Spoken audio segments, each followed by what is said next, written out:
Dressing রুমের বেলকনিতে দাঁড়িয়ে রাজার বেশে শহীদ আফ্রিদি দেখছিলেন কিভাবে ভারত ব্যাকপ্যাক গুছিয়ে চলে যাচ্ছে বাড়িতে। তার প্রতিক্রিয়া ছিল দুর্দান্ত।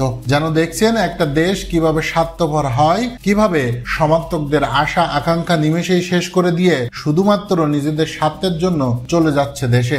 এতে পাকিস্তানের একটু আক্ষেপ নেই, কেননা তারা ইতিমধ্যে ফাইনালে পৌঁছে গেছে, আর তারা ভালো খেলেই ফাইনালে পৌঁছেছে। ওয়ার্ল্ড চ্যাম্পিয়ন্স লিজেন্ড লিগে পাকিস্তান যে ফর্মে রয়েছে তাতে পাকিস্তানের কাছে ভারত কিছুই নয়, কারণ এবারের এই আসরে ব্যাপক বাজে খেলছে যুবরাজ সিং এর দল। রাজনৈতিক টানাপোড়ানের মধ্যেই ভারত পাকিস্তানের ওয়ার্ল্ড চ্যাম্পিয়ন্স অব লিজেন্ডের সেমিফাইনালে মুখোমুখি হওয়া সেই ম্যাচ বাতিল হয়ে গেছে, কেননা ভারত পাকিস্তানের বিপক্ষে খেলবে না, তারা সেমিফাইনাল বয়কট করেছে। যে কারণে নিয়ম অনুযায়ী ফাইনালে পৌঁছে গেছে পাকিস্তান, আর ম্যাচ না খেলায় ভারতীয় দলকে ছাড়তে হচ্ছে মাঠ। সেই দৃশ্যের একটি ভিডিও এবার সামাজিক যোগাযোগ মাধ্যমে ভাইরাল হয়েছে, যেখানে দেখা যায় ম্যাচ না খেলায় ভারতকে ছাড়তে হচ্ছে মাঠ, আর সেখানেই হাজির ছিলেন আফ্রিদিও। ড্রেসিং রুমের বেলকুনিতে পা তুলে দাঁড়িয়ে রীতিমতো রাজার বেশে পুরো দৃশ্যটি উপভোগ করছিলেন তিনি, কিভাবে ভারত, যুবরাজ সিং, শিখর ধাওয়ানরা ব্যাকপ্যাক গুছিয়ে স্টেডিয়াম ত্যাগ করছেন।